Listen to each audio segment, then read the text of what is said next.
Hey everyone, Rascal here. And Mama, welcome to our podcast. Today we're covering another Studio Ghibli movie, Castle in the Sky. Yes, and with another all-star cast, a young boy and girl with a magic crystal race against pirates and foreign agents in search for a legendary floating castle, only known as Laputa. Yes, and before we start, be sure to like, subscribe, and click notification updates on future podcasts and multi-pause videos. Yes, and we are so excited to be covering another Studio Ghibli movie. Our goal is to watch every single one, except for, we'll probably watch every two. But we're excited about this one because this is being on our list of to watch and to see as soon as possible for a while. And as usual, absolutely beautifully animated. Yes, and this was another one that was in a different time period or setting because I really wasn't sure where it was taking place when we watched it. This was made in, I think it was 1986, and this was based on a book, and they made it into an anime film. And for here, it's sort of like, it's close to being steampunk, industrial revolution a little bit, but in this universe, they have people actually living in the sky, like they'll have floating places or ships and things where they travel, but they also live on them like you would if they were on a train. So that was an interesting setting. And they also have what we call Laputa, where it's literally a floating castle or a floating kingdom, and it's powered by this crystal and by literally magic, and it literally stays in the sky, and you have to fly up to find it. Now, the first thing that became obvious were two things. One, Avatar was inspired by this movie for the Air Kingdom, where they had the upside down temples. And two, that unfortunately the second movie for Full Metal Alchemist, Brotherhood, ripped this movie off. Yes, the Sacred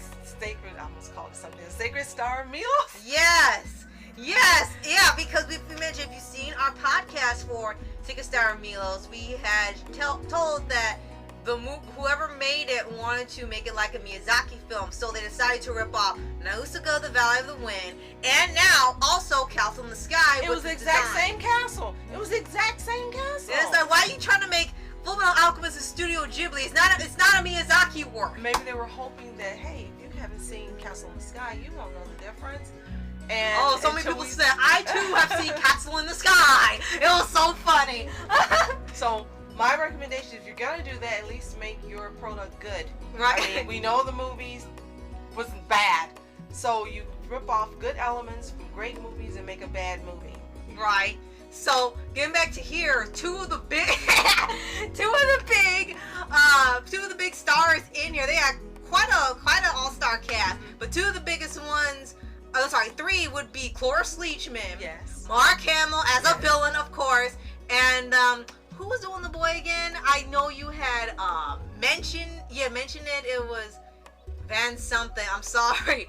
It's been a while now. So it's James Van Der Beek. Thank you. He used to be on a TV show and quite a few movies, and now he has a wife and I think 5 or 6 kids. He was in Friday Night Lights. I had to think about it. TV show, but he was also in quite a few movies. And I was really stunned to hear him doing the anime character. But it fits because back when this came out, he was pretty popular. Right. And the story actually ended up being very interesting because at first we were not sure about the beginning because it immediately starts with Sky Pirates raiding something. And we thought, okay, is this going to be a little bit of a darker film? We might turn it off. But it doesn't last long. And nobody is taking out the entire film. There are close calls, but there are no deaths in the movie, which we were grateful to see. Yes. And it still remains a very fun and adventurous movie. And there even comes a point where you think that a group of people who were supposed to be bad turned out not to be bad, and you were thinking they were just after the crystal that the girl had. So that was actually interesting to see it be sort of a little twist, an actual twist.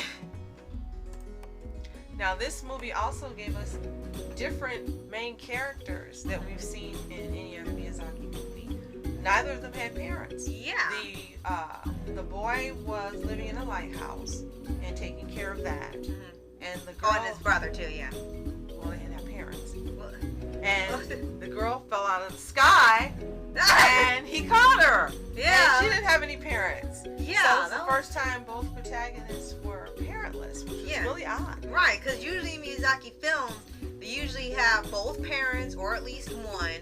Or if they want to add a little bit of conflict, maybe one's sick, but they're better by the end of it. So that was odd to see both characters have no parents, period. Right. And as you said, he lived with his brother and he took care of the lighthouse duties. And he saw something falling from the sky and he caught her. And he figured out immediately that she was flying in the sky because of her crystal, her amulet, her necklace, her crystal. And we were still like, ooh, he's pretty bright. Right? Until like 5 minutes later. Right. And then it said, hey, and he put on there and said, hey, look, I'll show you. You floated because of this. He jumped off a roof and then fell through a bunch of bricks. And it's like, I don't think it works for you. Right. It just wasn't meant for him, but he did figure out he was connected with her and that's why it was happening. Right. So we're like, wow, okay. And then you have the two, it's supposed to be villains. We won't tell you who turns to what. We do have one group chasing them is sky pirates who want the crystal, and they are really hilarious. And then the second group was Mark Hamill, and they're after Laputa itself, and they know she's the key, and she has a connection to the girl. Yes. And what's also really different is that the villains were not stupid. I mean, and I don't mean like they were like really. They weren't bumbling. Yeah, they weren't bumbling, right. And they caught on to tricks very fast. Like they knew they were trying to throw them off. Like, oh, they're in disguise, go get them. They knew they hid somewhere. They knew they were in disguise. It's like they're not falling for the tricks that long. Like, it'll be like a few seconds, and then immediately they figure it out and then go after them again. So for a long time in the movie, there's a point where they're constantly running because the villains are not being outsmarted for that long. Usually they have a big lead by the time they figure out, but they were like on them. They immediately knew when they were being tricked. Like, these are some pretty smart villains this movie. They weren't, like you said, they were not bumbling. Right. And you know how a lot of his main characters, the male and females, they resemble a lot of other characters. Right. And this is the same. He looks like a lot of characters we've seen in other Miyazaki movies, and so does she. And what was really weird in this movie, she started off with long hair. And then the villain, for some reason, it was like he was infatuated with her hair. He would pull her by it. He would throw her by it. He would throw her against the wall by her hair. And then we have to tell you this because it's not a spoiler. And then he took 2 knives and cut off both her braids while having her against the wall. It's like, what the heck is it with this girl's hair? I kind of thought maybe because, they were saying it was so easy to grab her by, like she was trying to escape, but it kept happening too much. And they've had lots of other characters that have had long hair in Miyazaki movies. It was just really strange that was the fixation of the villain. Right? It was so weird. It's her hair. It was so weird, yeah. And no, the villain's male, and he's short-haired, so I don't know. I don't know what was going on there, Mr. Mark Hamill. But aside from that villain is no joke either. No, he wasn't a joke cutting her hair off. No, because you thought he was gonna hit her, and at first that was it. Yeah. At first they tricked you because you thought he had gotten her in both shoulders and her arms, and then you realize when she pulled away from the wall, it's like her hair's gone. Right. It was like, oh wow. He did it with such precision. maniacal precision. Yeah.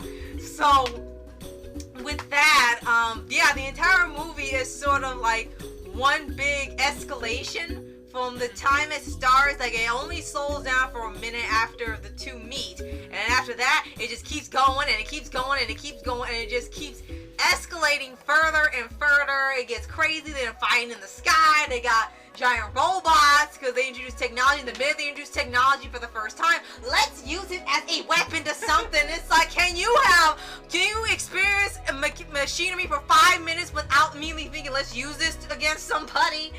And it was a great film, though. Even with that, he still kept it in a way where it wasn't like it was brutality or anything happening throughout it. It was just more of the excitement and the, like I said, no one, like, they cannot get caught or else it's the end. And it was more a sense of that rather than anything violent or cruel happening in there. But the villain, you have to admit this villain was crueler than others, and he was more physical with her. Right. So, it wasn't abuse, but he really wanted to hurt her.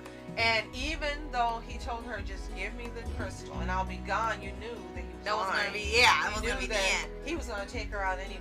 And we can't tell you some reasons why, because then we'll spoil some of the movie. Right. But once you see it, then you'll go, oh, that makes sense. Yeah, he was more than a mean one, Mr. Grinch. Right? So, if you've seen Castle in the Sky, let us know what you think in the comments below. And was this one of your first Miyazaki movies, or like us, you're getting to the second half, the second 10?